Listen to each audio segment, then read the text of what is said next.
Hello and welcome everybody to the latest edition of the Buy Round Interview Show. Now, today we are joined by one of the most scrutinised, or the holder of one of the most scrutinised positions in the game. A person I really appreciate coming on, excited to hash out some ideas, and someone who I guess I've disagreed with some comments or some opinions, but it's Graham Annesley, the head of football of elite competitions in the NRL. Is that the correct? That's near enough. I've been called a lot worse, so that'll do me. Well, again, I really appreciate you coming on. We see you every Monday, which I'm not sure if it's a good or a bad thing. Yep.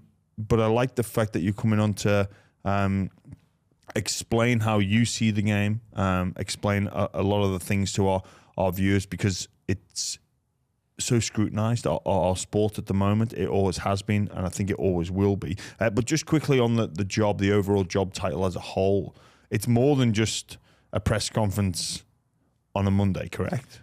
Yeah, much more. I mean, that's kind of the tip of the iceberg, but it's the public aspect that people see week in and week out. And of course, the only reason that any of us are involved in the game is what happens on the field, 80 minutes every week across all of our games, and that's the high-profile part of it, the bit that people want to talk about. So, but yeah, my job is much broader than that. I mean, in my area, I'm responsible for all aspects of the NRL competitions, both male and female. So NRL, NRLW.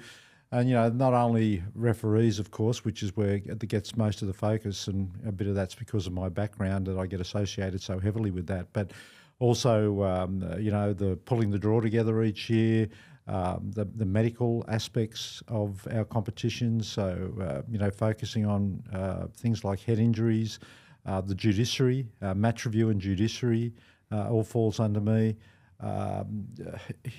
We've got pathways now, generating the future rejuvenation and regeneration of the competition with people that are playing the game at other tiers, and will ultimately go on to become NRL players and have long careers in the NRL to be the next generation of players. Statistics, it covers everything really. Anything that happens on the field that people watch in either NRL or NRLW largely falls under me. So you're not the referee's boss? No, well, because that is a very common misconception. It is, and I get called that a lot. And it's true in some ways, because Jared Maxwell, who's the referee's coach, he does report to me, but I'm not out working with the referees are based out at the New South Wales Rugby League out at Homebush. I'm based here at head office, just down the road, and so Jared Maxwell is out there with them, each day of the week with his coaching staff. The referees operate very similarly to a club. They've got their own staff, they've got their own medical staff, they've got their own coaching staff, they've got their own premises, and so Jared deals with them on a day-to-day basis. Jared reports to me on matters of policy.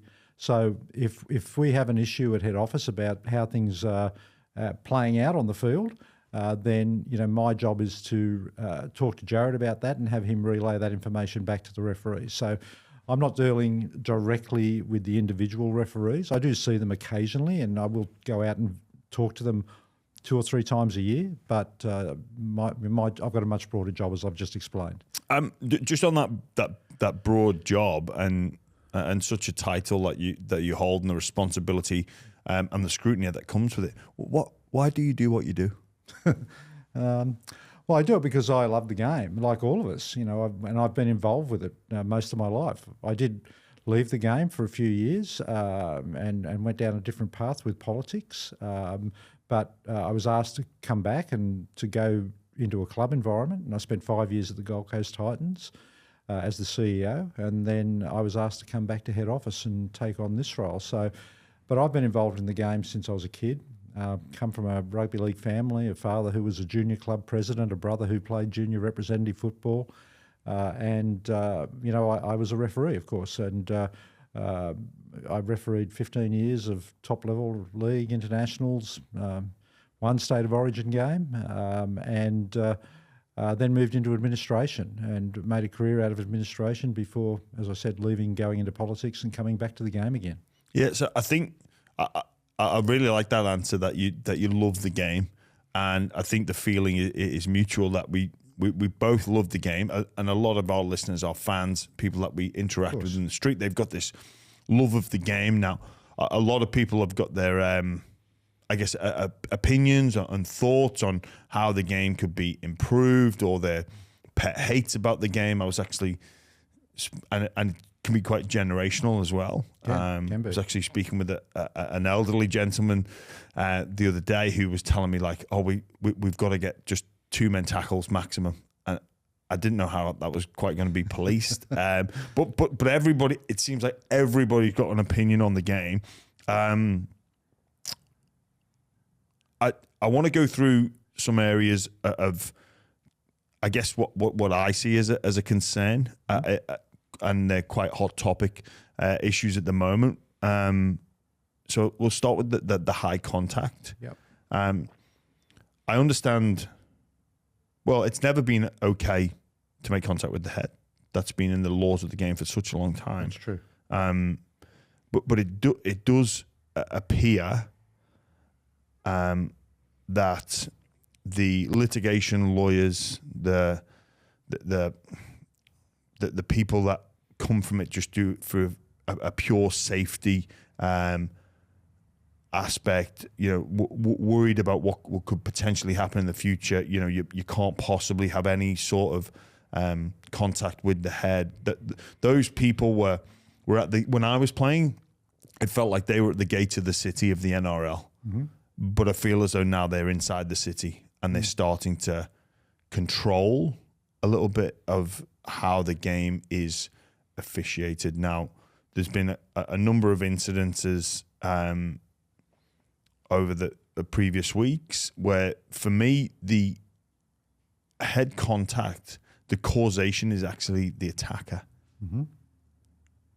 Is that something that you would agree with? There was 3 incidences in the game the Cowboys played the Melbourne Storm on Thursday, where I feel contact with the head was made, but does that necessarily mean it should result in a penalty? Well, I think, you've raised a good point, and it's obviously a topical point of discussion, and it's one that does generate mixed views.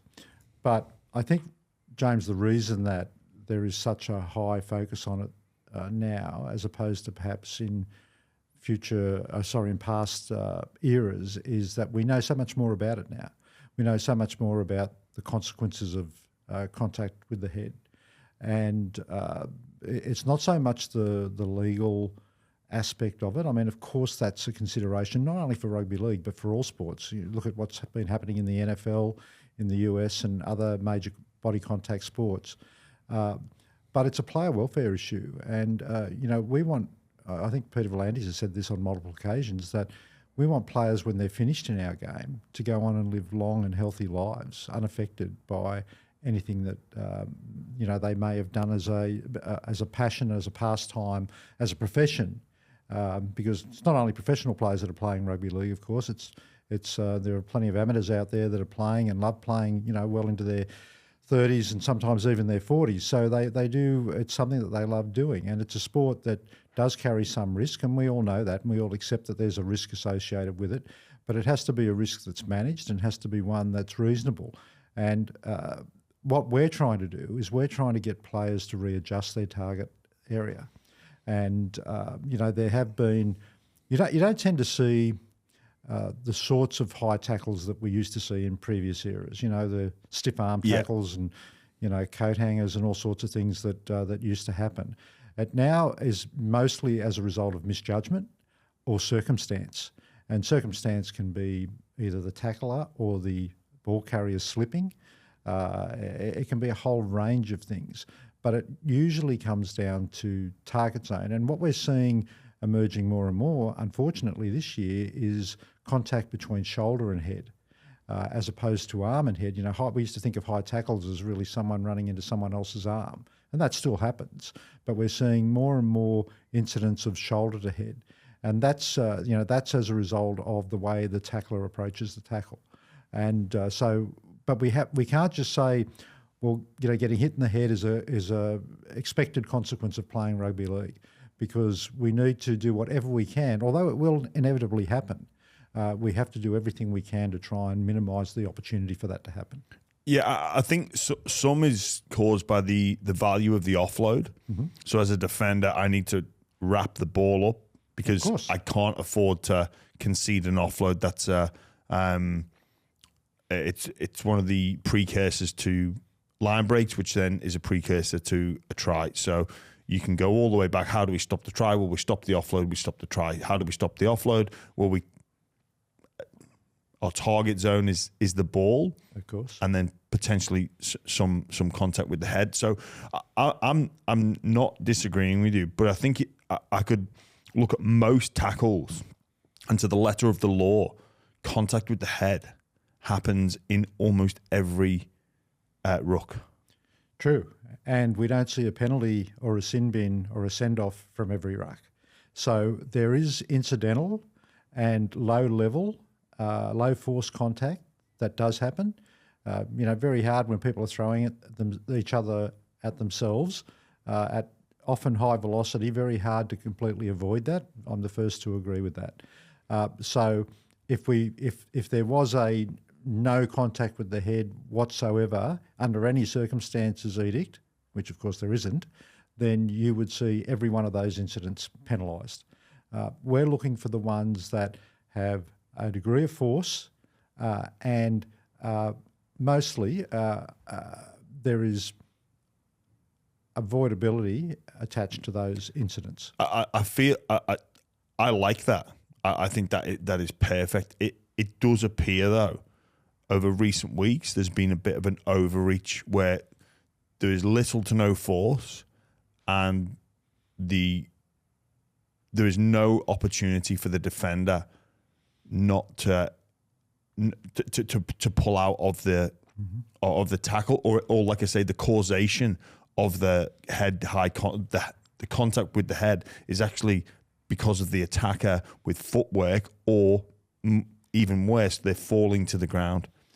Yeah, look, I hear what you're saying, and although this is not new to our game, because if you go back 20, 30 years and have a look at incidents that players were sent off for example, often it'll be as a result of a defender being wrong-footed. So a player will step inside, the defender will throw an arm out, next thing he hits him in the head, the player gets knocked over, the referee says you're off. I don't think we're seeing that style of tackle at the moment. It's much more marginal these days, right? So it's as I said, it's someone moving in, as you say, to lock up the ball, but because of the way they approach the tackle and the height that they approach it. I know if the player's carrying the ball high, you've got very little margin for error. So players need to be aware of that. And another thing I would say to you, James, is that we have many players that go through their whole careers that never darken the doors of the judiciary. They get through their careers without making those sorts of errors. And we have players in our game who have a record of making those sorts of tackles. Now, I'm not saying they're doing it deliberately. They're not. Clearly, I think anyone that does any kind of foul play on our field now as a deliberate act, has to be crazy in the first place because of the number of cameras. It's impossible to escape that. So we don't have the blatant foul play in our game that we used to have. It's mostly timing and misjudgment, or poor technique, or the wrong technique. So it's but as administrators, we can't find excuses for players' tackles going wrong, because all foul play is a result of something going wrong. But we also have to look at those areas of force, and again, I just reiterate that where there's incidental contact or low level force, hopefully we're not seeing that. Now, we have seen a spike in recent weeks in high tackles, and I've actually said on Monday afternoons that I'm not sure of the reason why we've seen that, because there's no new direction. We haven't gone to the referees and said, there's too much contact with the head. Let's lift up the intensity of those sorts of decisions, right? That hasn't happened. So, what other reasons could there be? It could be that we're at the business end of the season. Intensity in games has risen. Teams are fighting for positions in the 8, or they're fighting to make the 8. So it could be that. I don't know. Well, I watched that press conference that you did, and I didn't actually realise that the spike had been so significant, and I actually have a different opinion on why I think those penalties are spiked, and I think it's that the players are gaming the system, the coaches are gaming the system, where I know if light contact to the head happens to me, the game is important. My team needs a penalty or field position. I could just stay down here for a moment and look and play this game of cat and mouse with the match official, knowing that I've been hit, I've had contact with the head. I'll just, if it means, if the value of a penalty, the value of field position in this moment, I will stay down. Yeah, and I agree that we are seeing that happen, but this is one of the reasons why I think it was the beginning of last season we changed the rule in relation to the intervention of the bunker, where the bunker can now only intervene where they form a view that it is at least a reportable incident. So if the bunker feels that there's insignificant contact or low-level contact, and we are seeing this happen on occasions where the player will stay down, no penalty comes, and the referee will blow time out, player will get treated, and then the player plays the ball. So we have tried to address that, because prior to that, we were seeing exactly that happening. We were seeing players staying down, the bunker would look at a replay, the replay would show that there was some kind of incidental contact with the head, and they'd say, well, head contact, penalty, and the player got what they were after. It's harder to do that now. It's not impossible to do it, but there has to be that level of contact with the head where the bunker believes that it's at least a reportable incident in order for the bunker to intervene. Otherwise, the bunker stays silent. Well, why do we allow that? Because for me, it does spoil the flow of the game, and it's very hard to make a judgment call if a player is actually seriously hurt or not. I reckon there's the overwhelming majority, I'd be willing to bet my life on that player's not hurt and they're gaming the system. And I think I was going to look at this a little bit later around the environment that gets set. Often, we know that coaches especially will want to utilize the rules to their advantage, and players understand what's at stake, and they often are a reflection of their coaches, and maybe play the game in a way that they don't particularly think is morally correct, but it's a way to get the victory. And why do we need the bunker to come in for a reportable offence? Often when those reports or those reportable offences are sent to the match review committee, they don't often, or sometimes on occasion, don't even lead to charges. That's true, but it doesn't mean they're not worth a penalty. And clubs, are very outspoken about not receiving penalties where a player does receive some sort of, force in a tackle. And the other aspect of it, James, is the other thing that's changed over recent years is the introduction of the head injury rules and players being removed for head injury assessments. So you can have a player who does receive some head contact with a reasonable degree of force. If we weren't allowing the bunker to rule on that, that player will often be taken off for a HIA. So the team that hasn't committed any offence at all will lose a player while he goes off and has a head injury assessment. He may well come back, and they do get to replace him. But that player, could be one of your star players, is off the field, and the player who committed the offence that caused that player to leave remains on the field. And this is something that is a really hot topic with coaches. But I do agree with you that this is one of the reasons why our game is so difficult to officiate, is that it's a constant case of coaches doing whatever they can to try and win games. And I get that. I'm not complaining about it. Their job is to win. Their job depends on them winning, and they'll push the rules to the limit, and they'll try whatever tactics they think may help them win. That's their job. So I'm not complaining about it. But it can make it very, very difficult for somebody who then has to make decisions on those actions to determine whether they are genuine or whether they are tactical. And it's very, very hard. Yeah, I think about problem solving a lot, and I think the idea of this utopia is impossible, but and you're never going to get that.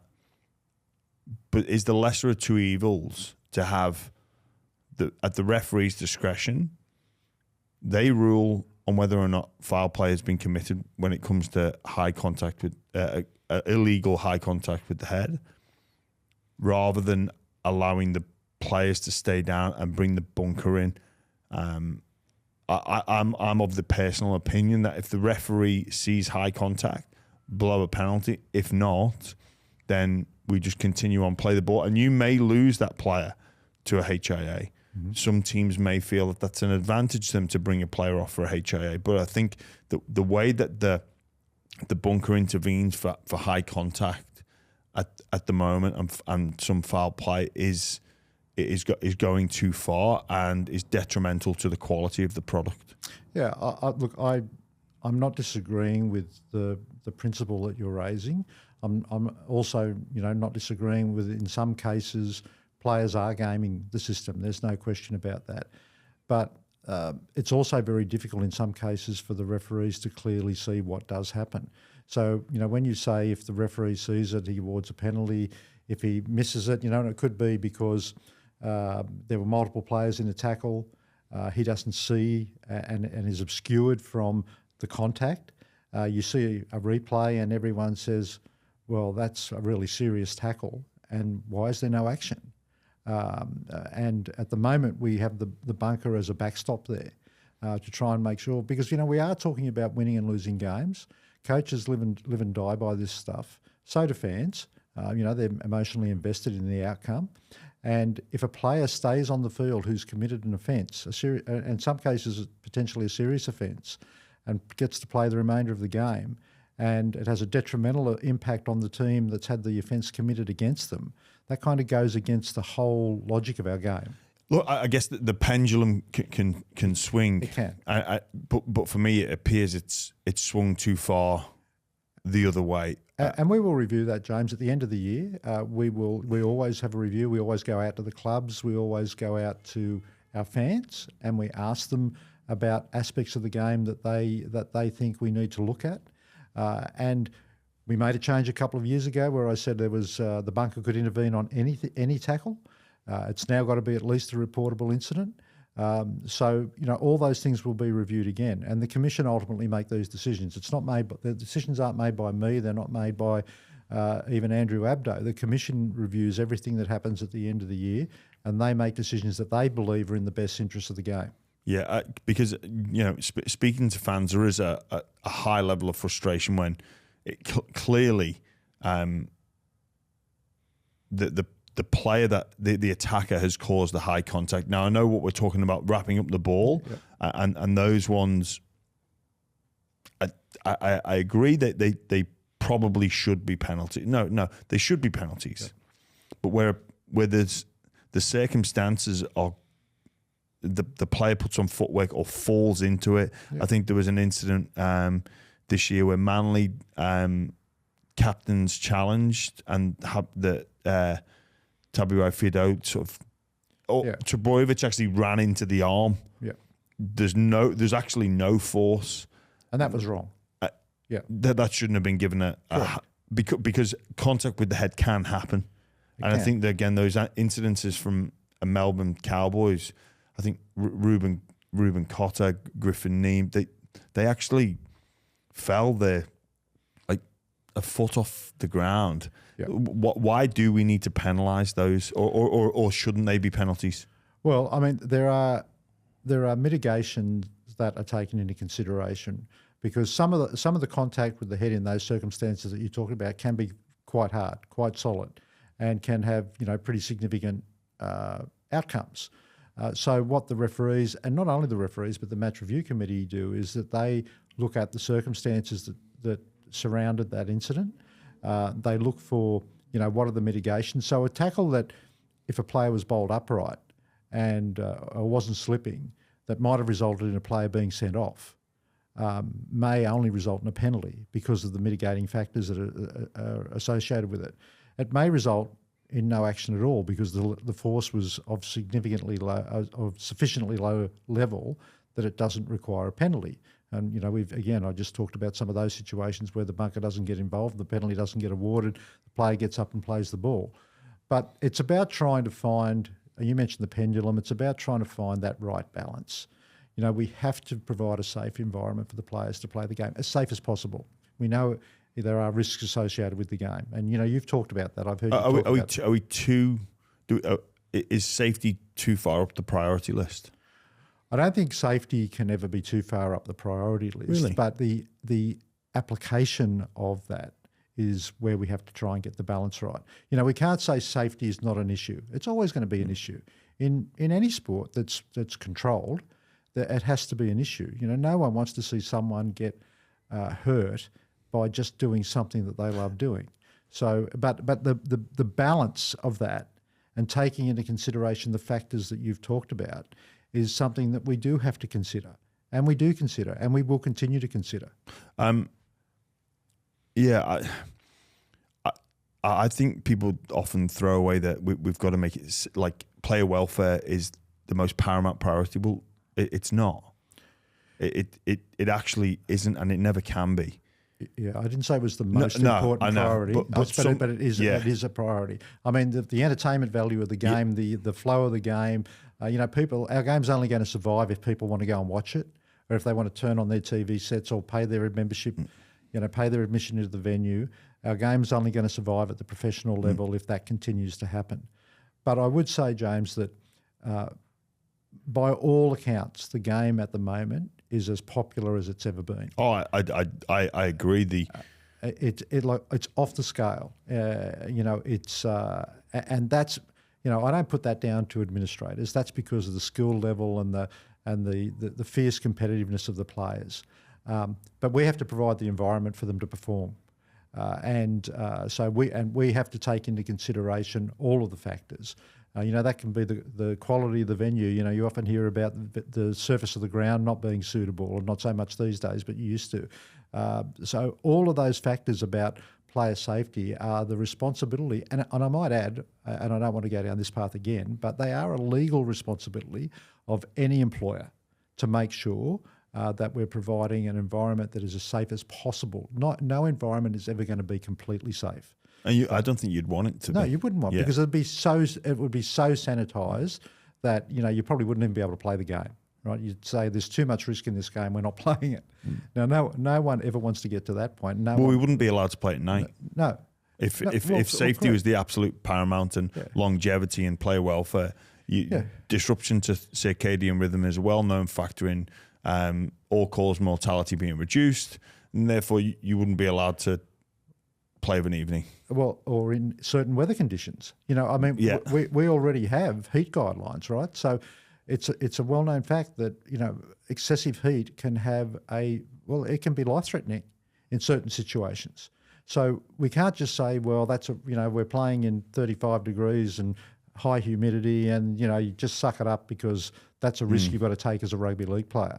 Well, if we monitor with very sophisticated equipment before every game the weather conditions to determine whether it's safe to play or not. Now, whilst we've not seen, thankfully, we've not seen games cancelled as a result of that, we have seen some delayed to a degree to kick off later. We do it in day games, night games.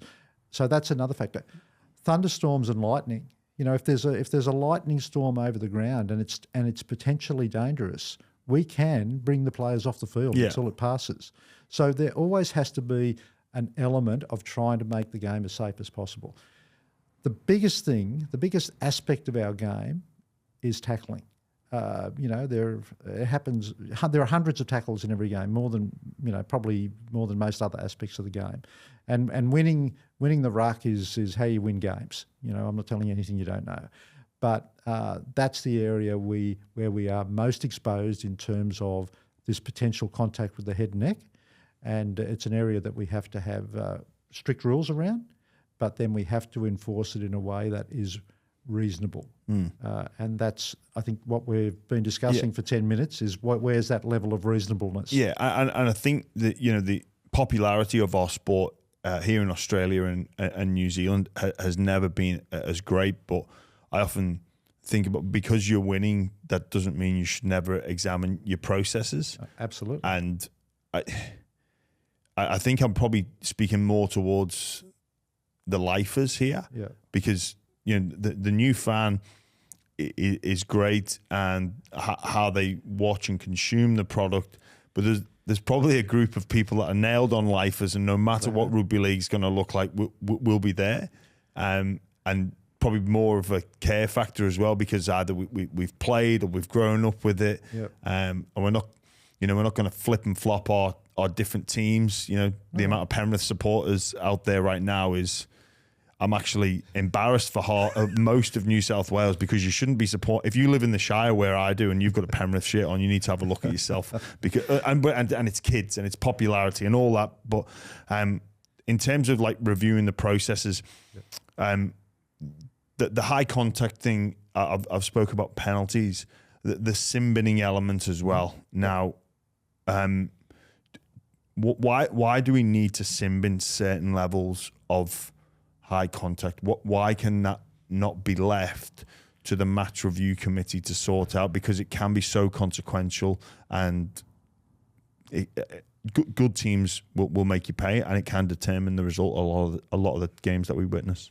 Yeah, look, why do we send players off for certain high tackles? Well, we could have a rule that says, well, we just play the game and we sort it all out later. Well, I think the sin bin came in, I actually was 1981. Yeah.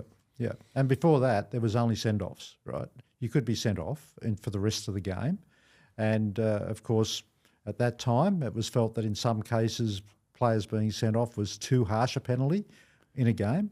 And we do want our players on the field, James. Believe me, we don't want them either in the HIA bin, for the want of a better word. We don't want them in the sin bin. We don't want them in the dressing room being sent off. We don't want them getting injured, because we want them on the field performing. So all these things have to be balanced. And you talk about the lifers, and I agree with you, but we also can't live in the past either. Yeah. And there are plenty of lifers that will tell you, the scrums are a joke. There's, why can't the halfback put the ball in the middle? It's just a different era, right? Yeah. I mean, scrums used to be a contest, as were the play the balls used to be a contest. You could strike for the ball and the play the ball. And that was largely because it was one of the few ways that you could actually have a contest for the ball, because before 6 tackles, there was 4 tackles. Before 4 tackles, there was unlimited. And so the teams were able to win games by literally just locking up the ball and not giving the opposition possession. Now the ball changes hands every 45 seconds or so, and as a result of 6 tackles. So the need for a contest isn't there. But there are still people, till the day they die, will tell you, well, we need to go back to making the scrums a contest. We need to go back to making the play the balls a contest. So, I try not to live in the past. I've been involved in some of those eras, and to be frank, scrums, when I was on the field, the scrums were a disaster and dangerous. Players were getting injured at the bottom of collapsed scrums. Well, just to sort of segue a little bit, I always wondered why deliberate knock-ons were a penalty. It was because players used to purposefully knock the ball on because they wanted the scrum. Well, most of our rules are as a result of trying to close loopholes. Well, the 4 tackle, or the 4 rucks, the 4 tackle set was introduced to basically because of the 11 in a row. Correct. St. George era of dominance. Because they just locked the ball up. The opposition never got the ball. And one of the only ways you could get the ball was to try and win it back in a scrum, or to try and get it off the team in possession in a ruck by raking the ball back. And some of that stuff was really messy. And I think at times it's really valuable to go back and have a look at some of the footage. Not that there's, if you go back any further than probably the 70s or the 60s, it's hard to get, really decent vision. But you look at some of those games and they were just a mess. And there was no entertainment value at all. But people still loved the game because that was what they were used to at that time. But everything evolves, you know, and I don't say that people need to evolve with it because, they love the game for their own reasons. But it does evolve, and it's a fact of life. Everything evolves. And I'm one of those people that when I'm finished in this game, I never want to be one of those people that says, well, the game was better back in my era, because it's not, whether it's better or not is a personal observation. Yeah. It's just different. Yes, you're right. And you know what? I made a bit of a promise to myself. I'd never ever say, oh, the game's gone soft or back in my day. Yeah. And, 4 years out of retirement, I really have to watch what I say because I don't want to be that person. But just on the, but again, because the game evolves, then your opinions do evolve. They do. Again, examine that processes, and I can make a case why I think the game could be better, but then you just show the evidence of, well, look at the viewing figures. It's not about me. No. It's not about, the NRL isn't there to serve a product to any individual or any group of people from, it's not about the former players. And arguably it is about attracting the fan and showcasing that certain acts of foul play are going to be, you're going to view that it's illegal. So you can't just say, we'll deal with that on a Monday, but maybe on that pendulum. Yep. And we will look at that, James. I mean, look, I am not going to sit here and tell you that we know best. We know better than everybody else. We're going to stick our heads in the sand. We're not going to listen to anybody else. I mean, there are a lot of experts out there who have got very valuable opinions. And the one thing that the Commission is very open to is the views of the stakeholders. Because, again, Peter V'landys has said on multiple occasions that without fans, you don't have a game. And that's 100% true.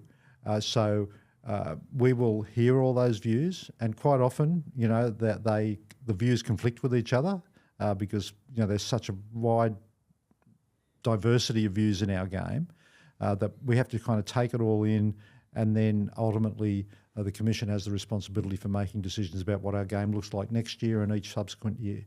But the one thing we don't want to do is, we don't want to be chopping and changing mid-season.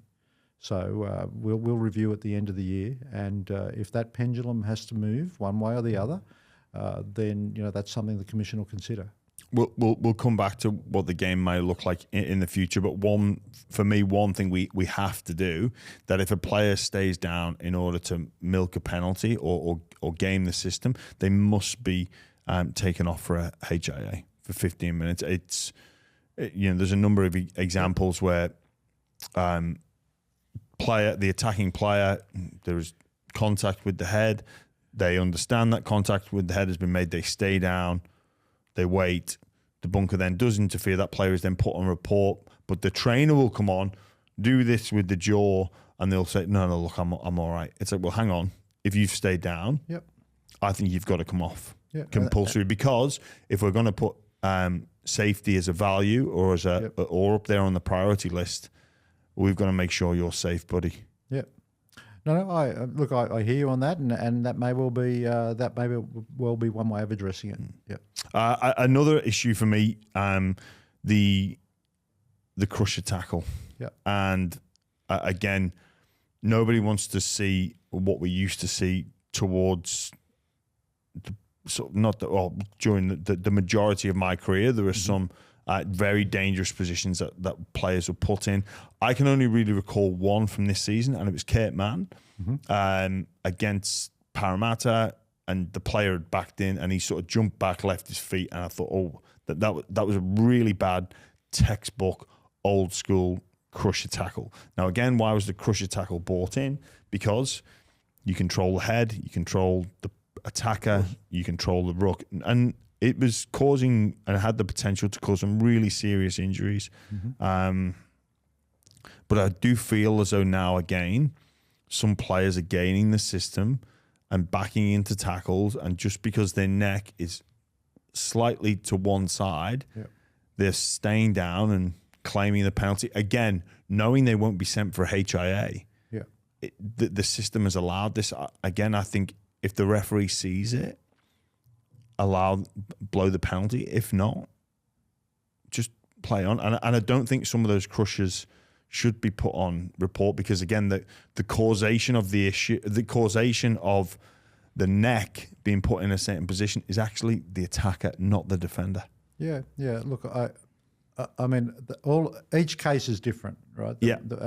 And circumstances are different. Some of them can be far more dangerous than others.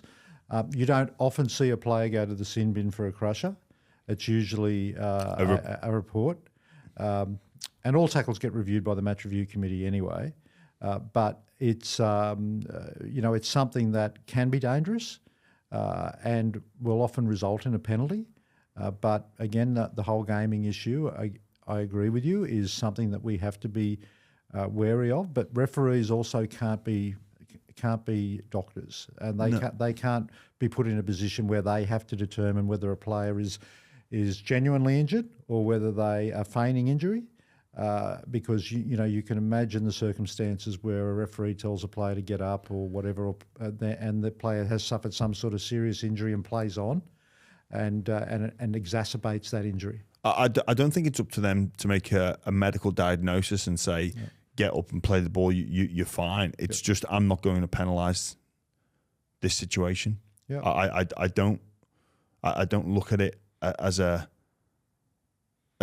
act of foul play. And maybe on Monday at the match review committee they will, but for what I've seen and what I've witnessed, there was no evidence of a crusher. You've obviously got 2 touch judges as well. And one of the arguments I feel is of not allowing the bunker to interject in those situations would be the empowerment of the referee and how we can actually help support our referees in decision making.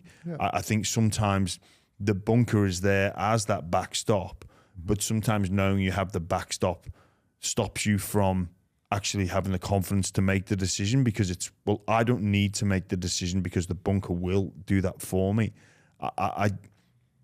Again, I'm just hashing out ideas here, but I think if you were to remove that and empower the referee, the match official, to make the call with the assistance of the 2 touch judges, we would see a closer version of the perfect game. Yeah. Look, point taken, but we will see an increase in errors. And if that's a trade-off, right? Yeah. People don't accept refereeing errors. And I often talk about this, our game is popular because people are so passionate about it.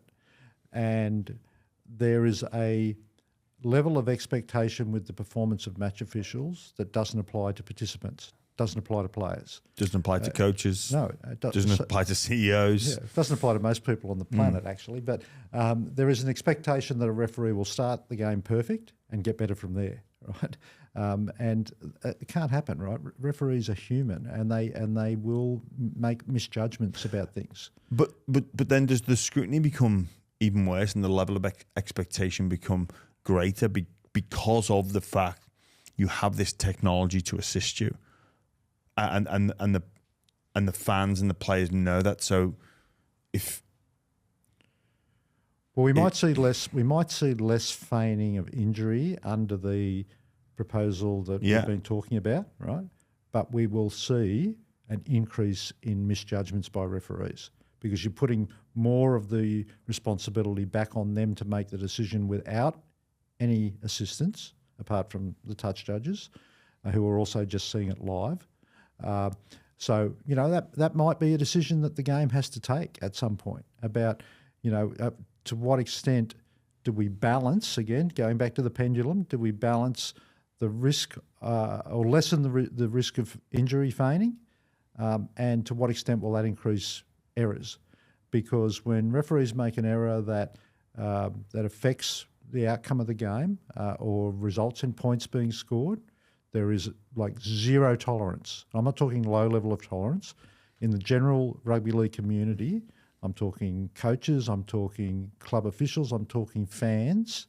There is zero tolerance because the referee will get absolutely castigated for that. But in incidences like high tackles and crushes, I think maybe people can live with that. But then when a bunker reviews a try, for example, that is where people get really, you could say passionate. I mean, that's one word, or it can cross the line. Yeah. When you've got the bunker making those decisions, or people with. But I think in the general flow of the game, I don't know if I share that sentiment. I think people would be okay with those errors if it was communicated to them that this is all to support the flow of the game and empower the referee to make those decisions. If we polled 100 fans on that, I agree with you. Probably most of them would say, yeah, we'll live with those errors until it happens. Yeah. But then when you've got if a referee misses a crusher, yep, I don't know if that's going to get that. No, probably. Look, crushes I think are an area that can probably we can look at more closely. I've got no doubt about that. It's more difficult with high tackles because of the consequences of that and the potential injuries that can flow from it. Of course, injuries can flow from crushes, but you don't see too many injuries from that. You do see a lot of injuries from high tackles. Yeah, you don't see the blatant old school crusher tackles anymore. And Kurt Mann did one of those, and he was penalised instantaneously. Yeah, because it was like, whoa, that it stuck out. It was so obvious. Yeah, but the positions that some of the players are in, it's almost like if you crank your neck, I'm just going to stay down. And the match review committee do look for certain indicators. There's generally a hold from behind. There's generally sometimes a lift involved in then dropping down with some force, as opposed to it just being an outcome of a regular tackle. So they look for that sort of stuff. Some of that can be difficult for match officials, but everything they do is difficult. So I'm not trying to say that we shouldn't modify some of that process, because it is a process. We either use the video assistance or we don't. And I know there are plenty of people who say we should be using the bunker less. I know there are people who say that we should only be using it in try-scoring situations. And again, they're valid views. I'm not saying they're not valid, but we will see a significant increase in the amount of errors that take place as a result of that. It's funny because there is always going to be mistakes, and obviously as technology comes in, I think it's been amplified with because people think technology is perfect. That those mistakes have been amplified. I even look at I love my Premier League, and refereeing this it's still an issue in England, like the hand of God, Maradona, that was in 1970. People are still talking about it. 66, did the ball cross the line? Frank Lampard's goal against Germany, it crossed the line. People still blow up about it. But that was before we had the technology. It was, and it sort of creates debate in cafes, in pubs, in drop-offs, in all sorts of walks of life. That creates debate. Yeah. But what people can't deal with is VAR getting a decision wrong. Yeah. That just makes people go insane. Yeah, and I'd put that in two categories, James. There are decisions that are made by the bunker where when you look at it afterwards, you say, well, they've got that wrong. And you might say, well, how can they get it wrong when we're all looking at the same pictures? You in your living room, me in my living room, or the person sitting in the bunker, how can they get that wrong? Well, they are under time pressure. They can't sit there for 10 minutes reviewing and looking at 7 or 8 different camera angles. They have to do it. They know they're under time pressure. They're under the pressure of making the decision. I've had people say to me, "Well, what pressure can they be? They're in a kind of a clinical room like this where there's no crowd yelling at them, but they know what's riding on each decision that they make." There's a second category of decisions, though, that they make where it's neither right nor wrong. You can look at it and the individual observer will have their own view on whether that decision is right or wrong. And we see lots of those, the so-called 50-50s that we hear so much about. That for me, though, it's generally loose carry or ball strip. Yeah. And I reckon if you survey, tries, it's about did he get his, did they get pressure on the ball or did the hand come off the ball?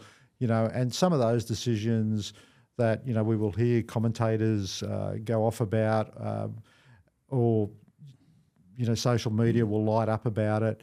They're just personal opinion. Did he get it right? Did he get it wrong?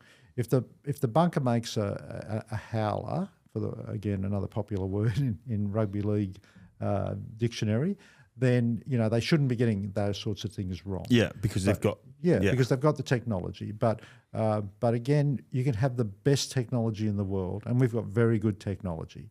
Costs a lot of money. Costs a lot of money to install, costs a lot of money to operate.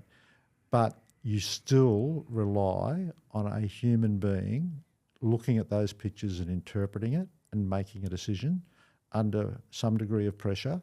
And at times, the judgment of individuals lets them down, as it has me on occasions, as I'm sure it has you, and as it does players in every single game. Why do we keep error counts on players? Because they make errors. They miss tackles, they drop balls, all of the things that equally have an impact on the outcome of every game as, maybe one refereeing decision that everyone decides in a post-mortem cost the team the game.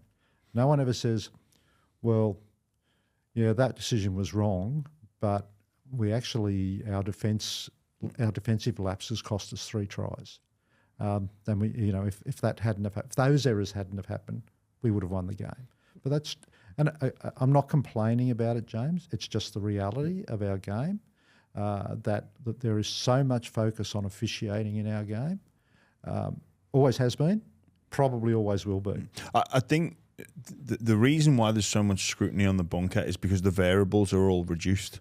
Yeah. So the pressure off the person in the middle and the touch judges, it's clear. We know the game moves at such a breakneck speed, and we know it's difficult to have the referee focused on one issue or one area when you've got 26 players all on the field at the same time, moving at breakneck speeds. But when you get that opportunity to slow that down, take away the variables, the Canberra Raiders, for instance, beat the Penrith Panthers and beat the Roosters, but they're not going to make the finals. That they have consistency problems, of course. But you'd argue, well, the variables, they're out of our control. Yeah. Sometimes they go in our favour, sometimes they don't. But when the bunker has those variables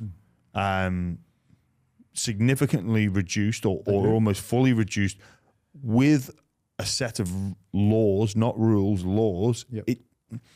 I can understand why people say they're not that difficult to apply and come up with the correct decision, despite things like take away the strip or the loose carry. Mm-hmm. I feel that the scrutiny is arguably warranted because the variables are significantly reduced to almost zero.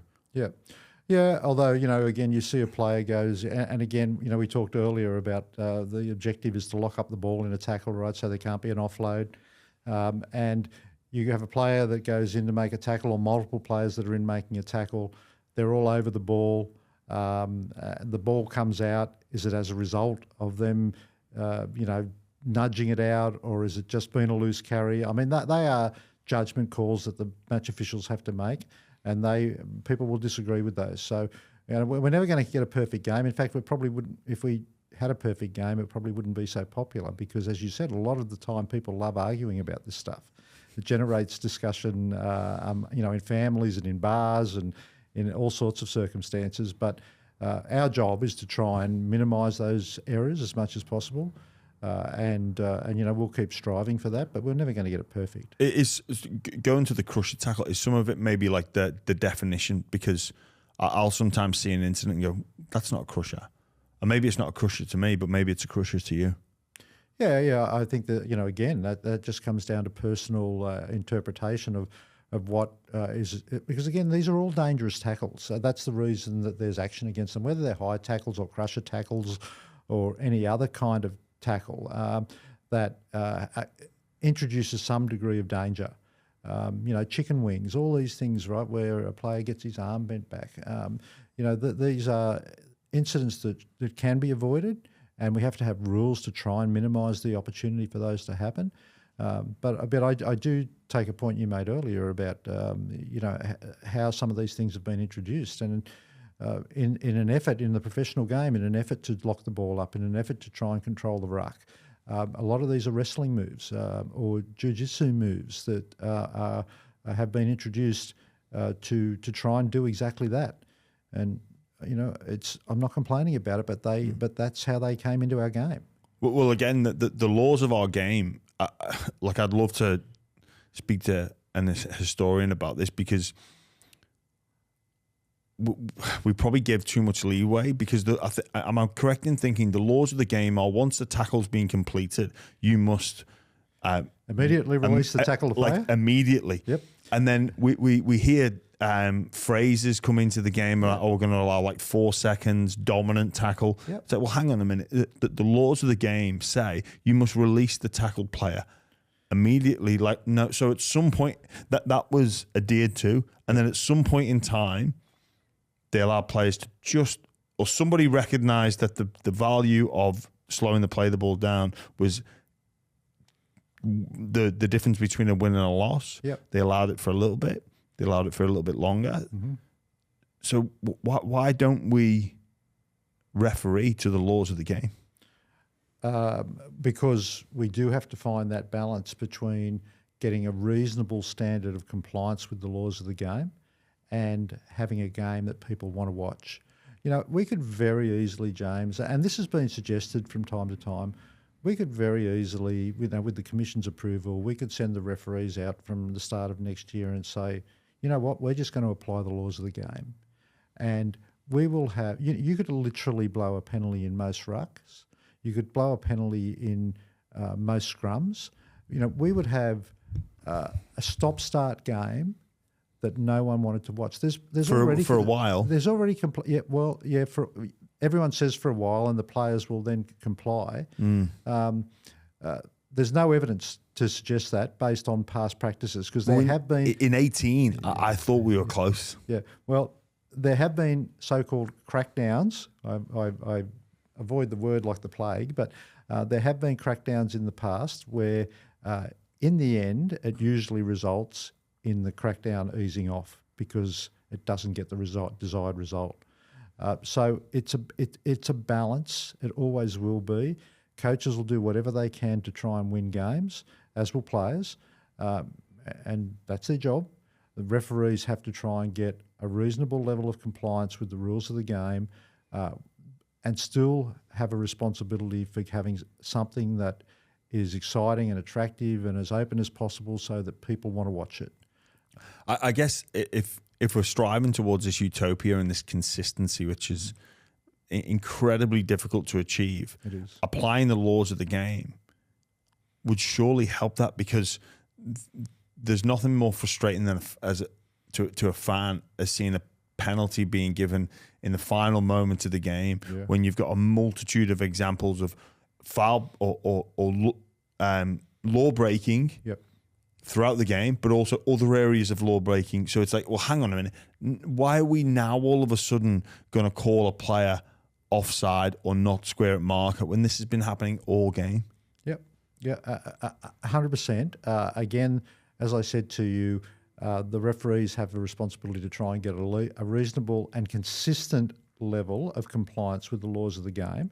So you don't want them, enforcing the rules strictly in the opening stanza of the game, and then later in the game just slackening off, right? So what we want them to do is to apply the rules consistently throughout the game, so that something that's a penalty in the first minute is also a penalty in the last minute, or something that is not going to be so strictly enforced in the first minute is not so strictly enforced in the last minute. But these are judgment calls that have to be made by the officials to try and achieve the outcome that I just talked about, which is get the game, be as fair as possible to both teams. So you have to give equal opportunity. If you're the referee, you've got to try and give equal opportunity to both teams. Now, that's hard in some cases. Well, do you not just referee? No, sorry, equal opportunity in the way you apply the laws. Yeah, okay, right? I don't mean that you have to have close games, right? But, you can't go really hard on the rules on one team and not apply that same standard to the other team. Now, it might be that one team is breaching a lot more than the other team, and that's why you get lopsided penalty counts, because one team is cooperating and the other team isn't, and they might not be cooperating because they think the way to win the game is to play the ball down at all costs, because that's the only way we're going to beat this opposition team, and so they'll get penalised a lot more than the other team. But that's a tactical decision that teams make in how they're going to approach the game. I'm not, if I said the wrong thing there, I'm not trying to mislead people. Yeah. I'm not talking about making games even. Yeah, I understand what you mean. Yeah. Towards the back end of the game, obviously, if the game is close, a field goal is often a course of action a team will take to try and win the game. Now, we recently, at the beginning of the season, I think it was one of the new, not laws, but new interpretations, policies, areas of observation and concern is the blockers. We saw it happen in Vegas in round one, and then more recently, a couple of weeks ago. Has that gone too far? Because for me, in the game against the Sharks v the Knights, again, a very consequential game. It was decided by a field goal, but there was two field goals in the build-up that where one actually missed, and another one was over. But penalties were awarded in both of those incidences prior to Atkinson's game-winning field goal, which I thought were wrong. Well, I appreciate you may have a different view than me on that, but we couldn't do any more than what we did. We made it very clear at the start of the year about these players who are placed themselves in a position to cause an obstruction to the defence. And you can argue that they were entitled to receive the ball. James, those players knew they were never going to receive the ball. They were there to block the field goal.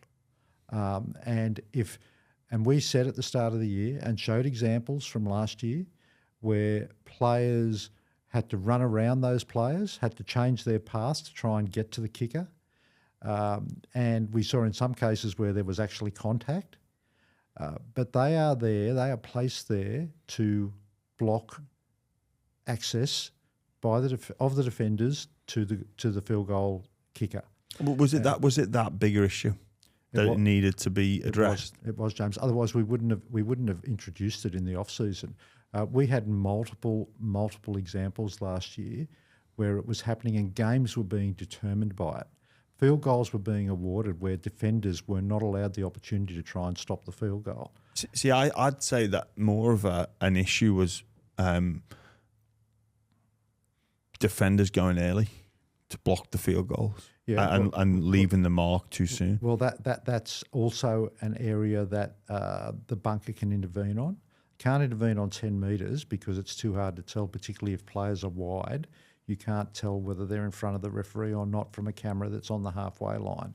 But you can tell from a camera whether a marker gets away quickly or not to try and block the kick. Why can't we tell if a player's offside? If we can do it for, if a try goes up from a kick, we can determine whether a player's offside there. Well, they're looking for players that are obviously offside. But you can't tell from with camera angles when players at one end of the field, you can't tell with certainty whether someone has both feet behind the referee or not. And on a kick, I agree with you that they are called to make those decisions, but they are looking for players that are obviously offside. There have been plenty of times I've seen them review a kick and say, "Well, we're clearing the kick chasers," and I go, "Really?" So that's how hard it is to check.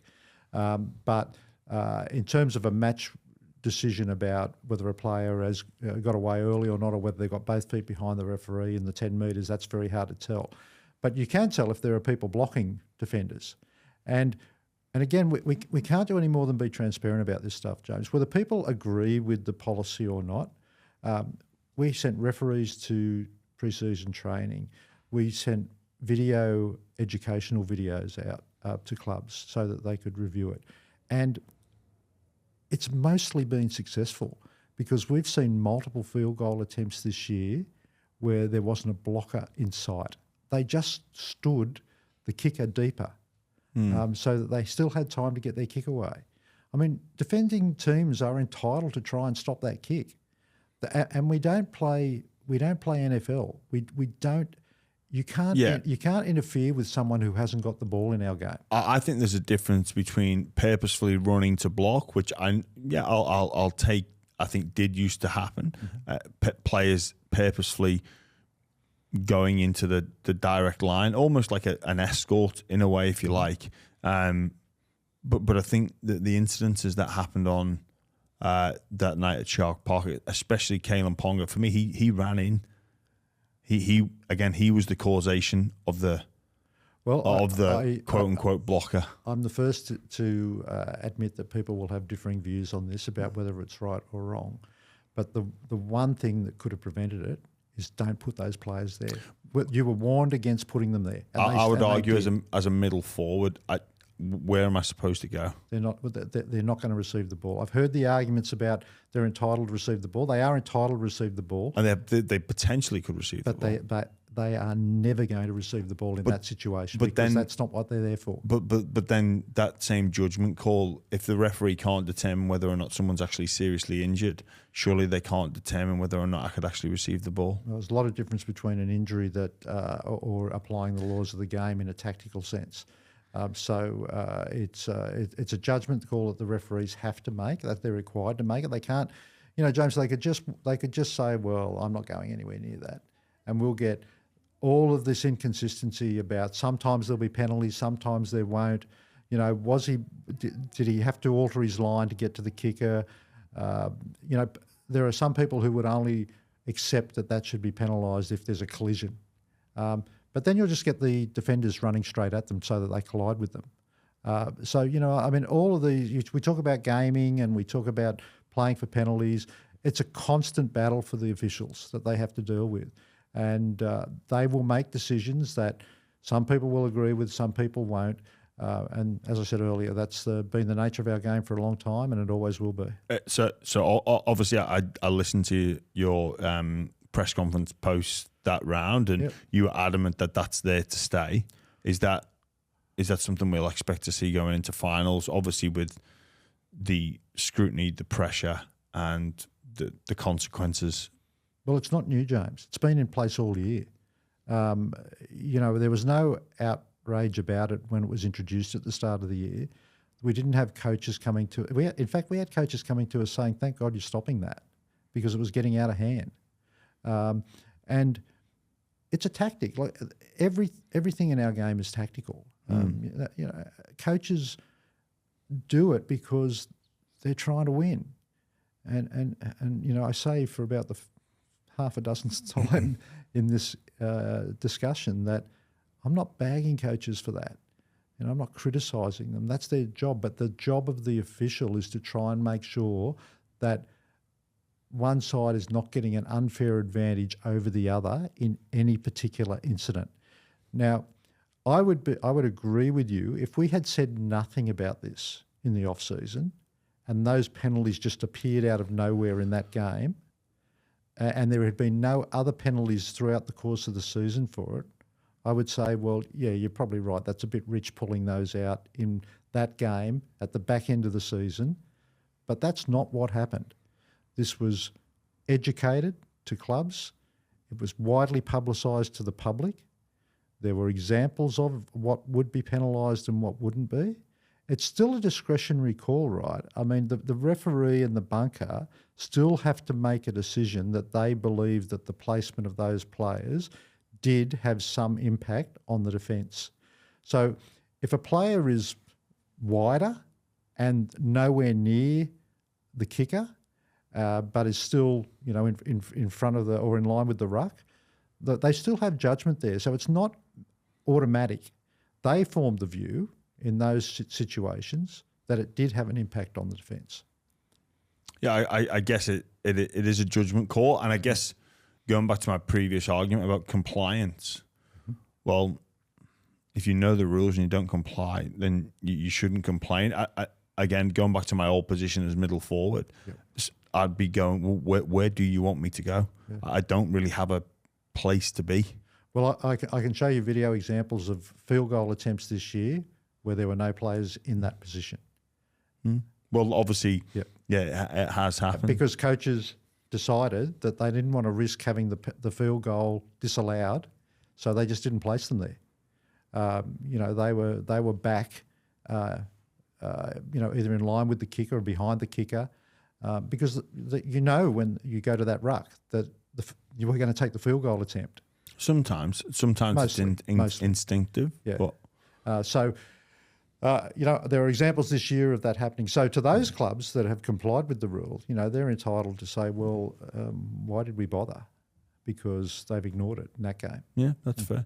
The obstruction, there's been a number of instances of late that, again, have caused, I guess, debate, disagreement, arguments, however you want to frame it. Mm-hmm. Where are we at with the obstruction rule? Because it operated in black and white. Is that better? Do we allow subjectivity? Because there's been a number of incidences where I'll go back to the Penrith Melbourne game. For me, off the base of the scrum, I thought Cleary was obstructed. Now that again reviewed because it was a try scoring situation. Didn't get it, but then we see incidences that are not too dissimilar than where a penalty is awarded. Yeah, and I would agree with you, for example, in the Cleary situation. But then we had the discussion last week about Brian To'o when he got the ball, cut back in field, ran towards two of his own players who were in front of the ball, and we had cover defenders coming across. And, there are suggestions that they played for a penalty, but the only reason they had even if that did take place, the only reason they had the opportunity was because of the position of the players who were in front of the ball. The only time we have a problem with obstruction is when we have players in front of the ball, whether it's blockers from a field goal, whether it's lead runners, any of those situations that you finish up with a player in front of the ball and they create some kind of interference with defence. But it's not, again, black and white. You're right, we did have a black and white period. And I've had coaches say to me, well, as long as we're not going back to black and white, and we're not. So the bunker can take into consideration, for example, where the contact takes place and would the player that was contacted, did they have any opportunity, would they have had any opportunity to get to the player who ultimately scores? So they can say, well, no, based on where it took place, we don't think it would have had any impact on the scoring of the try. So we've tried both. We've tried the black and white, and we've tried the discretionary aspect. And I think the discretionary aspect is probably the better outcome. You think that's the lesser of two evils? It is, yeah. Again, you're still going to have people arguing, well, he could have got there. I mean, we had one. Jared ran through against Penrith and he blocked Dylan Edwards. Yeah. And that was actually given no try. Joey Marnie scored. It was given no try. Yeah. And we had the debate about whether he would have got there or whether he wouldn't have, and those things will be debated endlessly. But the bunker has to apply some judgment to that, and they make those decisions. Some people will agree with them, some people won't. I often wrestle with this because I think the way towards more consistent match officiating is through black and white. And people may dislike it, but you spoke about, well, these are the directives. Okay, we've told you about blockers, we've informed you. It's like, hey, we're going to start applying the laws of the game. I think I often talk about the potential for robot referees. Yeah. So you need a supercomputer that can be at a stadium. We've got smart fridges, smart TVs. We could have smart fields with a smart ball. And we're looking at all that too. You could put into the supercomputer the laws of the game, and there's no room for debate. That's true. And you could show them a multitude of examples about what is and what isn't a knock-on, what is and what isn't a ball strip, and that would make unemotional decision based off these laws of the game that have been put into it. Every single offside would be penalised. Now, people wouldn't like it at the start. Yeah. But we've seen it in the Premier League with VAR, and they put the lines on the screen, and it's like a knee is in front of the defender, and people go, well, that's not offside. It's like, no, it is. And they're like, oh, but it's not why it was brought in. It was for the blatant ones. It's like, they're the laws of the game of football, of soccer. Now, you apply those laws to a supercomputer, and they'll show that half a kneecap in front of the defender is offside. Goal's off. Sorry. Now, we could get to a point like that in our game, but we'd need black and white laws. But would it be watchable? That's the question. And again, our game is different to other games. Like you mentioned football, soccer. It applies mostly to whether goals are awarded or not. So point scoring. Would we apply that standard that you've just talked about, just a complete black and white standard, across 80 minutes of football in every situation, or would we only apply it in point scoring situations? For example, you know only too well that in terms of being compliant with the 10 metres, sometimes it's impossible for players to get back to the referee before the ball's played. They're still on their way back and the ball's being played. And they have no impact. You might have a winger who's, on the other side of the field, away from the play, and the technology might show that he's a metre in front of the referee, but the play goes to the opposite side of the field. Are we going to give a penalty for that, or are we going to look for some entertainment value and say, well, it has no impact, so we play on? When we go to, you often hear the referee talk about active or passive offside. On a high kick, a player's in front of the kicker and he chases through and he's within the 10 metres of the catcher, but he plays no impact. Are we going to say every one of those is a penalty because we're applying the rules strictly to the letter of the law? You could do that. You could absolutely apply the strict letter of the laws, but would it be something that people want to watch? Would it be something that people would be as passionate about? Would it drive people away from the game? I don't know. Yeah, it'd be an interesting experiment to run. It would be. A game of rugby league refereed to the letter of the law. But bear in mind, James, that the referee could probably give a penalty in every ruck. Yeah, well, exactly. Yeah. A game played now, I would agree. Yeah. Like the offside. And is it possible? And you could also argue: is it actually physically possible to comply with the rules given the pace and intensity that our game's played at? Is it physically possible to have no contact with the player who to release immediately? We used that earlier. To release immediately, to untangle, because sometimes there's 3 or 4 players in a tackle. Sometimes you can't roll away because there's another player actually interfering with that, one of your own players. Do we pull up every single play the ball where the foot might miss the ball by this much? Well, there'd be a penalty in attack and defence on pretty much every ruck. There'd be some form of contact with the head. And again, I don't know where the summit is going at the end of the year, but it does appear that there's not many genuine attempts to actually put the foot to the ball. But yeah, that's, actually, I to think the that laws, is a problem in our game. That is Yeah. a problem. And again, James, it's like sometimes it's like trying to stick your fingers in the dike, because you plug one hole and another one opens up, another leak springs in the wall. You know, this wasn't such a problem in our game earlier in the season, and it wasn't such a problem perhaps last year. But at the moment, players are required to make a genuine attempt to play the ball. And we're not seeing that now, but we're not seeing it. Every club is guilty of it. There's no every player is. there's no one club that Yeah. is trying to get an additional advantage out of this. But But has the environment allowed that? well, it probably has over time. It's probably got progressively worse as the season has gone on. Because coaches would inform the players, hey, look, we know that the value of a quarter of a second in the play the ball. Yeah. Hey, they're not that we've not seen a penalty for incorrect play the ball, or maybe It's usually if they drop the ball, drop, or if or they if the play breaks down in some way. using the ball as a lever to get up. Yeah. But coaches would no doubt be going, there's not been a roll ball penalty for years. Yeah, and again, I go back to what I said earlier about things like scrums. When halfbacks don't put the ball in the centre of the scrum, but it's now seen more as a restart of play than it is a contest for the ball.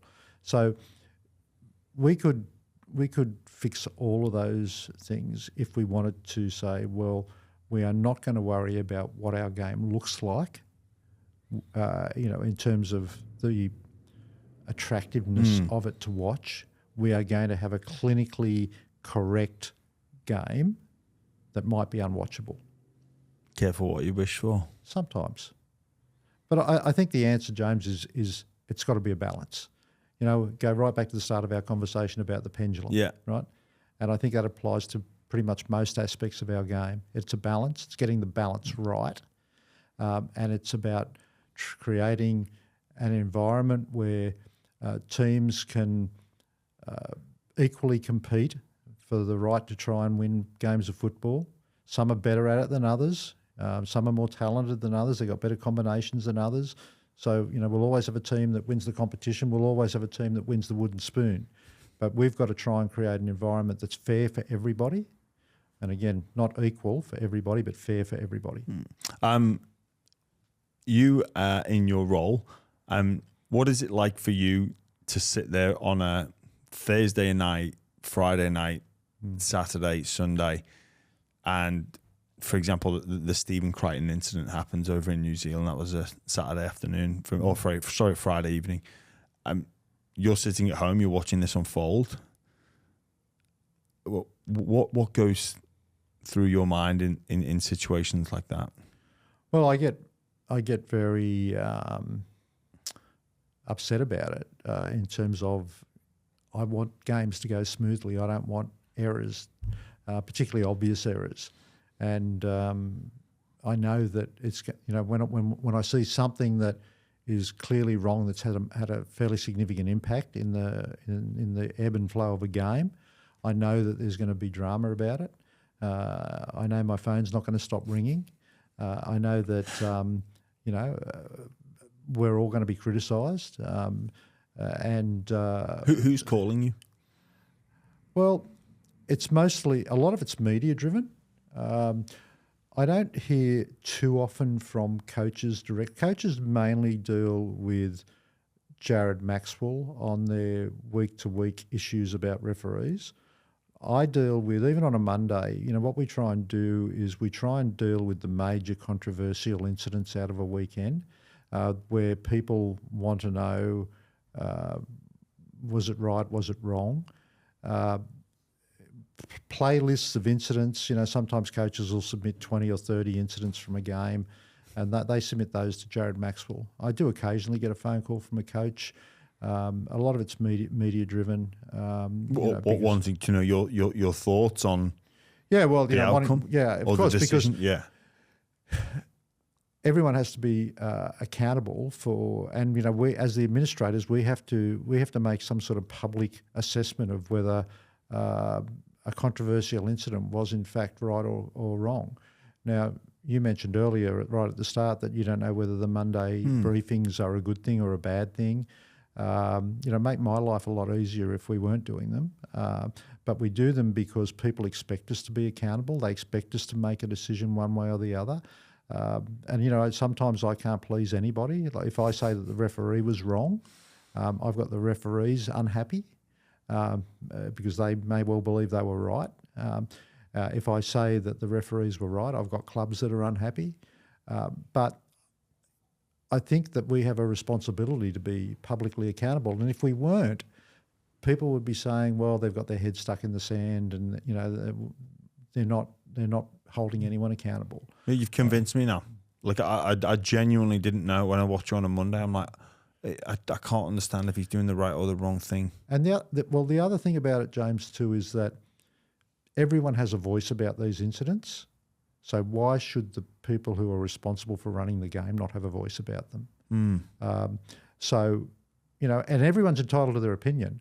Like, you've already said that you disagreed with certain things that I've spoken about, and of course I wouldn't expect any different, that people form their own opinions, and there will be a wide variety of opinions about this. But we also have to make a decision on it. Yeah. And we have a responsibility to tell people what our position is, whether they like that or not. But we can't have a situation where the people who are responsible for making the decisions about who's going to referee the following week, those decisions are made in privacy about, we don't know whether the NRL ruled that right or wrong, and yet the referee's back on the field again the following week. So we have to, but people want us to be transparent. And I know I've been criticised for at times throwing referees under the bus, so-called. I've been criticised at times for, backing the referees. Sometimes there's a kind of a blinkered opinion of this. Some people think I only ever defend the referees. But gosh, I've lost count of the number of times I've got up on a Monday and said, well, we think this was wrong. Yeah. And the clubs expect it too. Otherwise, why would they even bother contacting Jared Maxwell? Or if they were prepared to just move on and say, well, that game's over, we're on to next week now, and we can't change anything, which of course they can't. They can't change the result. But if they were prepared to just let it go, we would never get a question about the week before. Well, I think clubs do it to try and influence their team's chances moving forward.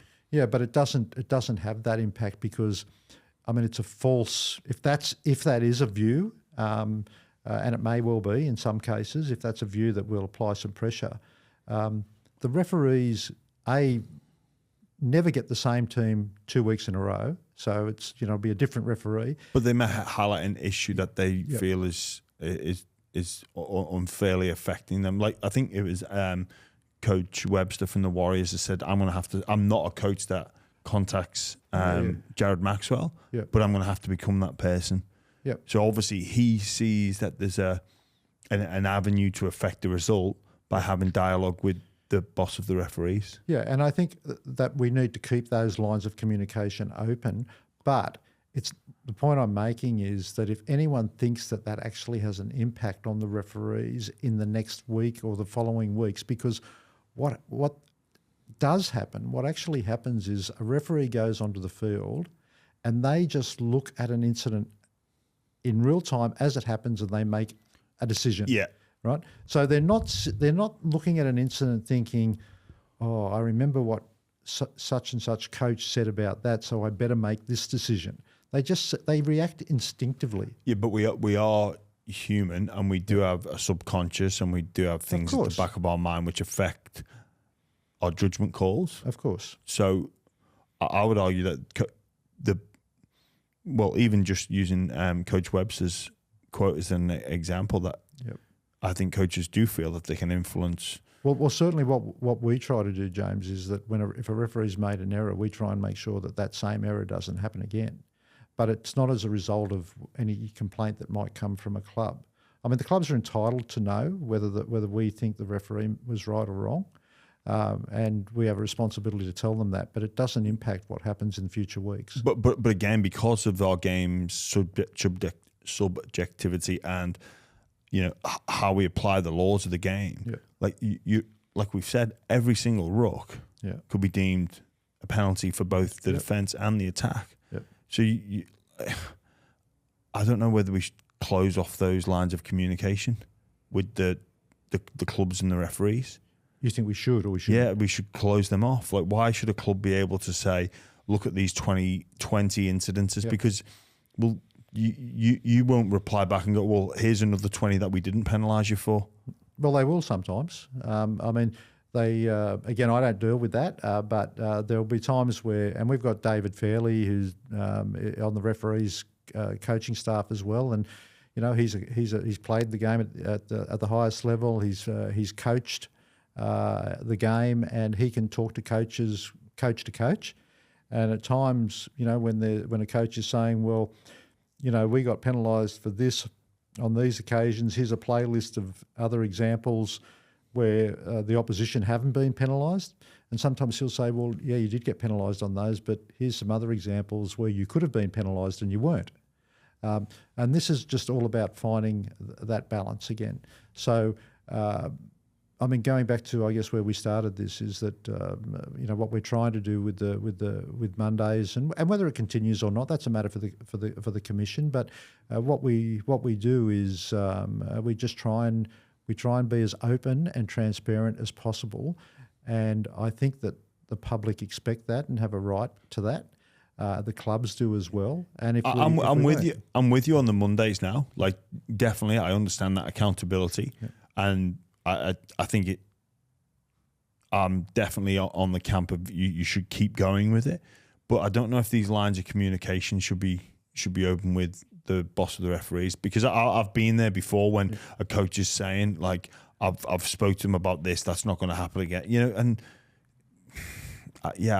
I think for the betterment of the game, I don't know if the coaches should have that direct line. Like, I've seen when I was coached under Des, like, literally game finishes, talks to the team, and he's on the phone to the referees, but I can't recall who it was at the time. I've had a couple of those calls. He's on the phone literally at the, like, 10 minutes after the game. Yeah. So he clearly felt as if though he could complain, and he's not complaining to get the game back. No. He's complaining to get favourable calls in the future. Yeah. And look, you raise a good point. I mean, maybe that shouldn't be allowed.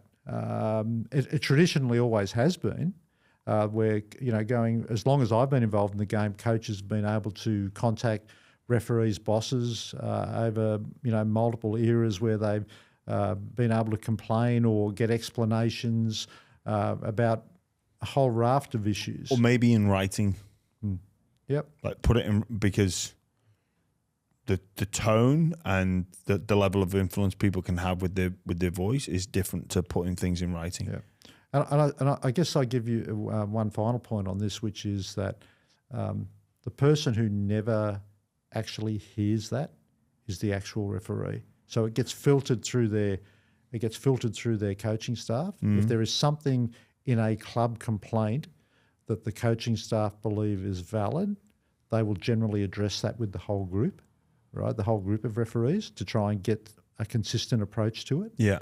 But any influence that a coach thinks he's having on a specific referee doesn't happen, because those complaints never get to the referee in the way that they're submitted.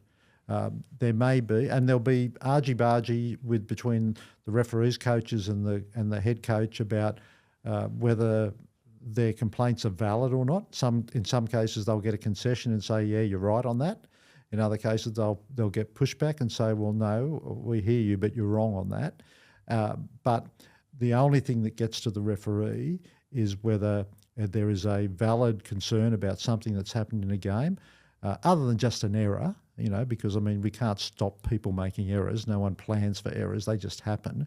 But if there is an issue about consistency, or if there's an issue about how a referee has applied a certain rule compared to the other referees, or about how a rule should be applied going forward, then that will be relayed to the referees.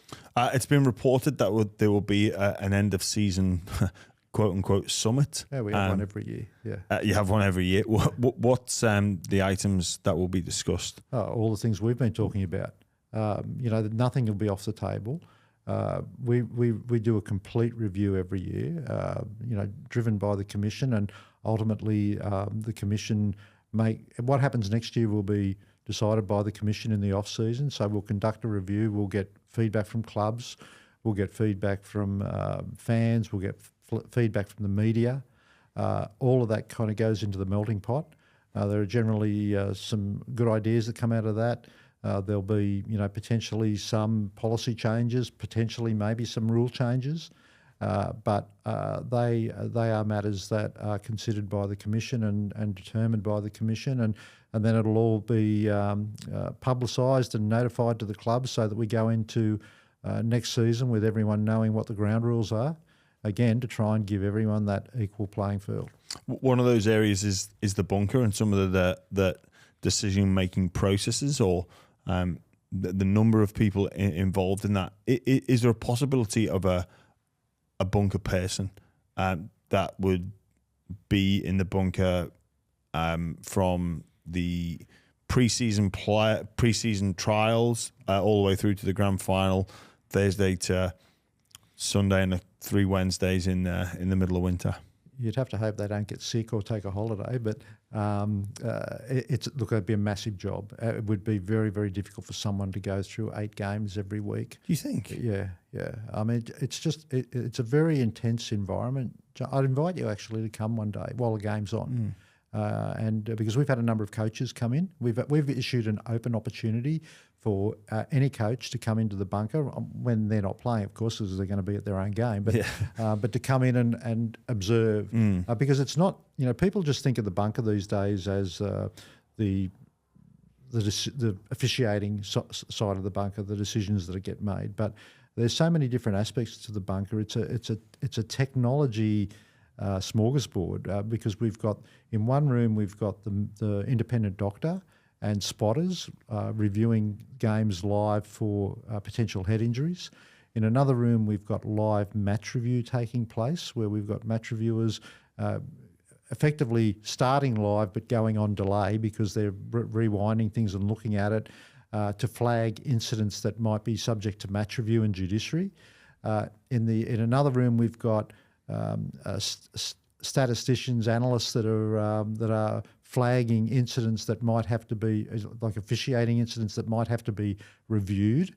Then we've got the officials making the decisions that people see on TV and at venues. So it's a very complex technological environment that is all necessary to making our game take place. But to have one person do every game in every round, I think that there's maybe a case for having a reduced number, but it would be very. And then what do you do if they do make a major error, and they just back up in the next game and away they go again? So or the next week they're back there again.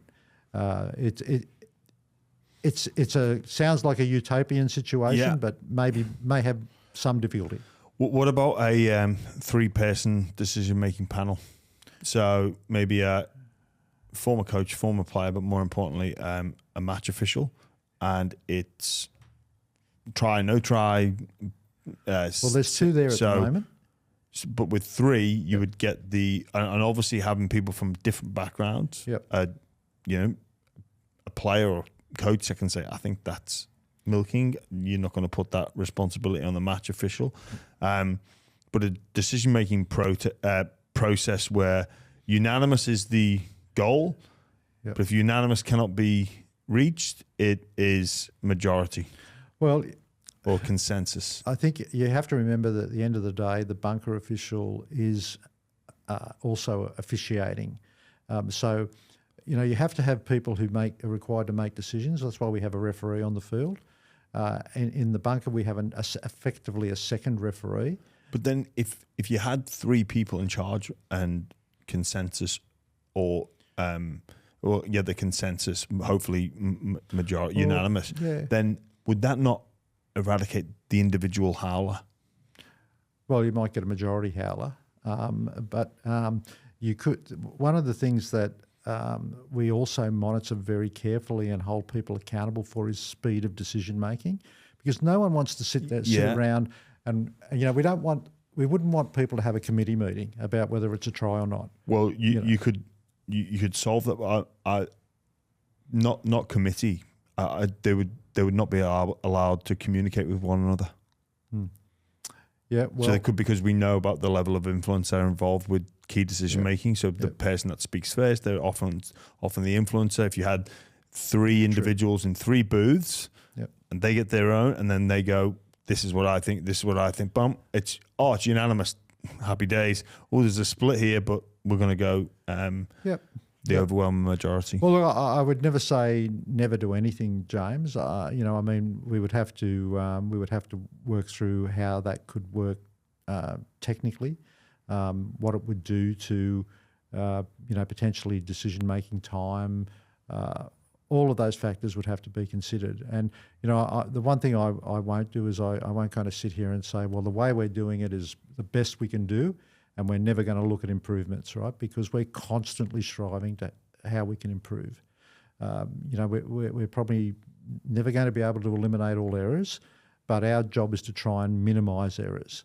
And whether it be about high tackling, whether it be about crushes, whether it be about the laws of the game, our job is to try and minimise errors and make the game as attractive as possible for people to watch and as fair as possible for people to play.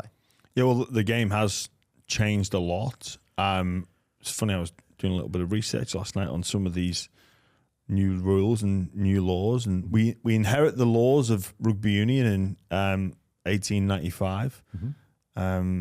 Deliberate knock-ons being a penalty, the value of drop goals, penalty goals, they all changed. I didn't realise you used to be able, or it used to be a knock-on unless it was a clean catch. Yeah, there was a technical knock-on. If you sort of you juggled the football and regathered, that was technically a knock-on. You still can't knock the ball on deliberately, but like for example, if a player, this is the extreme example, which would be unlikely to happen, but if a player was in the clear, only had the fullback to beat, and throws the ball over his head, runs around him and catches it, right? Well, that would be a breach. But just juggling the ball, trying to catch it, is not a breach. So, you know what else? Funnily, they limited the front row to 3. It used to be unlimited front rows in scrums. Sin bins introduced, touch judges, all this. The future of the game. One of the things is forward passes. Yeah. Is this something that we can solve with technology? Yeah, it is. It is. And there is technology available and emerging. Some of it's better than others. We've looked at it and continue to look at it. In fact, got an email from a company that we've been dealing with for a couple of years only this morning about it. It can be solved. In many cases, it's an expensive solve because of the technology, and it's technology always starts expensive and gets cheaper over time. So I wouldn't say that it won't happen. The Commission has looked at it in the past, and at the moment they're just taking a holding position on it. But no doubt it'll be reviewed again at some point in the future. You've also got to worry about, or you've got to think about, I shouldn't say worry, but you've got to think about, sometimes you've got to be careful what you wish for, because again, watching games live on, particularly on television, there are times where passes are, so-called marginal, and if we had technology that picked up every single forward pass, would we be pulling up passes that people are saying, really, you're calling that forward? But technically, it's forward. But you look at it and you see.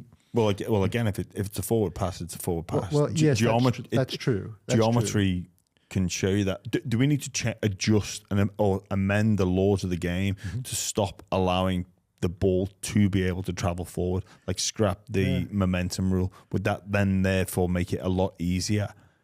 It would make it different. Whether it would make it easier or not, I mean, would make it easier to adjudicate. At the moment, you see what happens is at the moment the laws of the game in relation to forward passes are different to public perception of what's a forward pass, right? Because as you know, a forward pass says the ball can actually go forward across the ground. It's about how it leaves the hands of the passer. This is, most often exemplified when a player is running and lobs a pass back inside, passed on one side of a line, 10-metre line, 20-metre line, 30-metre line, caught on the other side of the line, and it's not necessarily a forward pass, but the public perception is that that's a forward pass. And there'll always be cries of that's forward. And it may well be that the pass has been because the player's moving forward at the same momentum as the ball, or the ball's moving forward at the same momentum as the player. So it's travelling at the same speed as the player. It's like if you jump out of an airplane, it is. Yeah, you don't just plop down where you are. No, you don't. You're moving forward at the same speed. So, maybe simplifying what constitutes a forward pass might be easier for everyone to understand. Maybe, but then we'll get more forward passes. So again, we'll have more stoppages. Because if we're saying that if the ball even travels forward, then that's a forward pass. Because at the moment it's not always. Then we'll get more stoppages, more handovers, and less open flowing play. And some of the complaints that we've been hearing only over the last few days is that there's too much interference by the referees at the moment. We want to see more open play.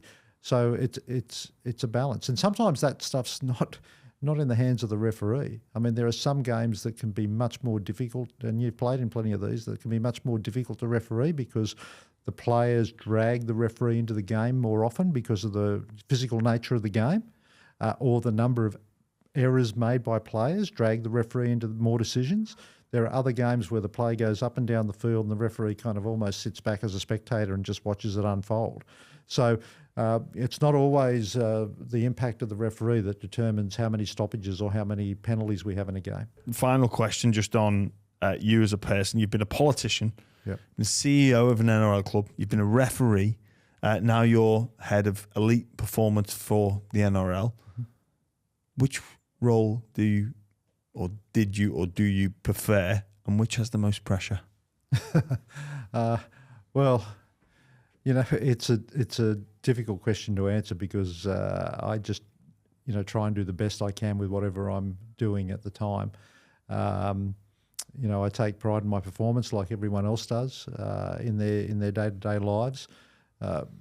I went into politics for a reasonably short period of time, and I was the sports minister in New South Wales, and I loved my job as sports minister. I just didn't care too much for the politics of politics. And I know that can sound strange. If you're a politician, you're obviously in the political hotbed. But I found that I could do a lot in my role as sports minister, but I was the politics interfered with that. So I was asked then to go and run the Gold Coast Titans, who were effectively down and out at the time financially. They were in big trouble. The club had plenty of issues going on, and it was ultimately taken. The licence was taken back by the NRL, and it was then sold to its current owners. So that was a big challenge and very difficult. All of my roles have had a lot of difficulty. They've been high-profile roles. I've been in the public eye in all of my roles for the best part of 3 or 4 decades, and they all have their challenges. But I just try and do the best I can in the role that I'm in, and people make their own judgments about how effective I am. But there's one thing about our game that will never change, and that is there's no shortage of opinions. No, there isn't. Well, it's been great to sit and talk and discuss the great game that we love. There is one change I would really like you to make them moving forward. Probably not a matter for the summit at the end of the year. Your press conferences, let's keep them going. But the music at the start, if we could just get rid of that. I never hear that. Well, mate, you load them up and there's this music going, it's going to start soon, it's going to start soon. It's like, no. Let's just open it up with you coming on. have to sit through, don't sit through 3 or 4 minutes of music. I scroll across until I see your face, then go back. It does my head in. So if you could have a word with them at the NRL to get rid of this music, just come on with you, the video, we'll be happy. All right, I'll do my best. Cheers, mate. Thank you so much for joining us.